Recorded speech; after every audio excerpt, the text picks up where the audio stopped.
Tu es introduit dans la réalité. Que ton intelligence est attrapée par la lumière de cette réalité.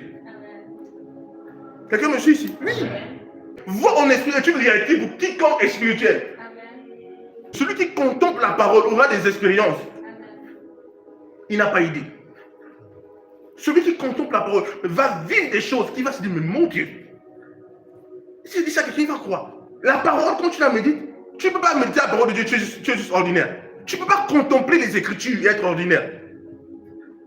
La gloire est dans sa parole. Amen. Si tu ne contemples pas les réalités, tu ne les contemples pas, tu ne les vis pas. Amen. Tu veux voir les anges, mais tu ne veux que voir les démons.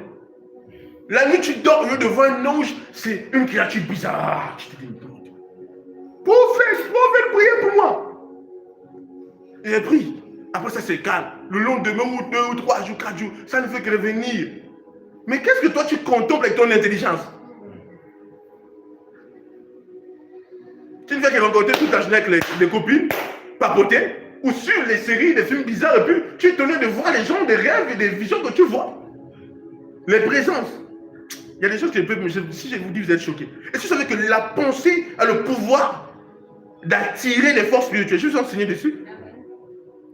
Tu peux attirer un démon par ta pensée. Tu peux l'attirer. Le démon vient dire, Dieu, regarde, là c'est pas moi, il m'a attiré.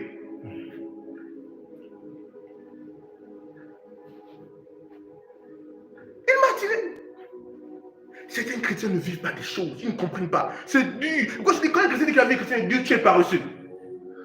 Si tu entends les enseignements que je te donne et la vie chrétienne est dure, c'est que tu es paresseux. Il y a un frère qui m'a donné un gros témoignage. On a fait un programme ici.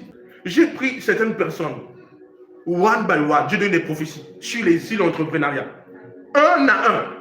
Le frère témoigne, il me dit, prophète, c'est choquant. Parce que je me dis, Dieu te demande de quitter là et de commencer quelque chose pour toi-même. Et il me dit, oui, mais j'avais pensé à ça. J'étais en train de réfléchir dessus.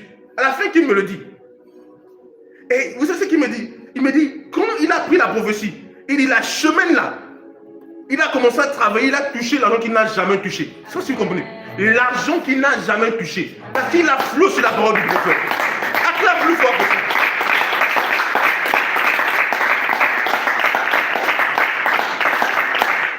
Et j'ai posé la question, il me dit, et sa femme dit, je demande ça va, et sa femme dit, oui, ça va très bien.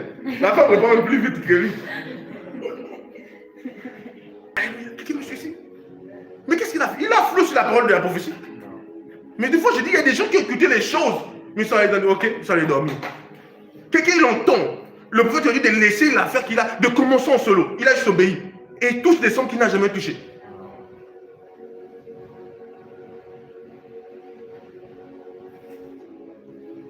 Si quelqu'un se trouve là, on enseigne la parole, et la personne ne vit rien, c'est que la personne est paresseuse.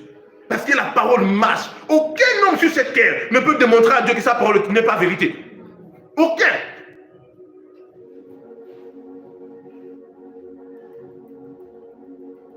Tu veux voir en esprit? Concentre-toi sur la contemplation des réalités spirituelles. Médite les livres comme Ézéchiel. Jean, tu seras ravi. Tu vas vivre des expériences que tu n'as jamais vécues. Oh, mais qu'est-ce qui s'est passé? Tu vas voir maintenant, tu es un bon Dieu. Mais si tu ne contemples rien, tu contemples télévision. Tu peux m'entrer d'être en train de jeûner. Tu jeûnes, mais après quand tu termines, oh ma série là.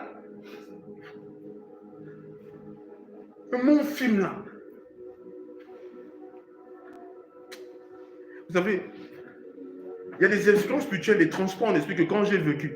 Quand les gens disent que la terre, si quelqu'un dit que la terre est plate, pas parce que c'est son truc qu'on dit, moi je dirais c'est faux. Parce que j'ai vécu l'expérience de quitter la terre. J'ai vécu l'expérience de quitter la terre, de transporter, pas rêver. Transporter et voir des galaxies comme ça, par le Saint-Esprit, à une vitesse. Oh mon Dieu. Une vitesse éclair, lumière. La vie chrétienne est passionnante pour ceux qui méditent la parole de Dieu. Pour ceux qui ne méditent pas la parole, elle est lourde, elle est comme une religion. C'est la religion parce que tu ne médites pas la parole. Elle semble être une religion. Mais pour celui qui médite la parole de Dieu, il savoure la gloire de la vie chrétienne. Hey! Malasperia. Veux-tu être de quel côté? Du côté des losers, or en Christ, il n'y a pas de loser. Ou du côté de ceux qui vivent et qui expérimentent. Où je vais, la gloire de là où je vais, de mes expériences, de mes exploits, c'est la parole de Dieu. Amen. Je dis toujours, je suis un enfant du Saint-Esprit, je suis un enfant de la parole.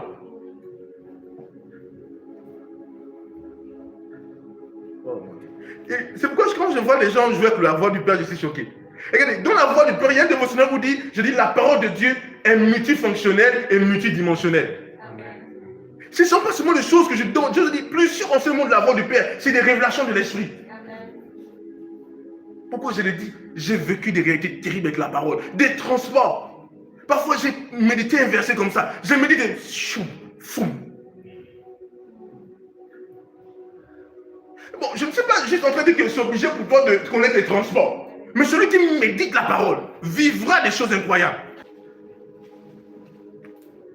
Vous savez, l'Esprit de Dieu est juste glorieux. Jésus dit, celui qui a ma parole demande ce qu'il veut. Le Seigneur attire l'attention sur la parole. La vie en Christ, sans l'attention sur la parole, est une vie de misère. Pourquoi je sais que personne ne peut me stopper d'accomplir ce que Dieu m'appelle à accomplir? Pourquoi je le sais? À cause de l'audace de la parole.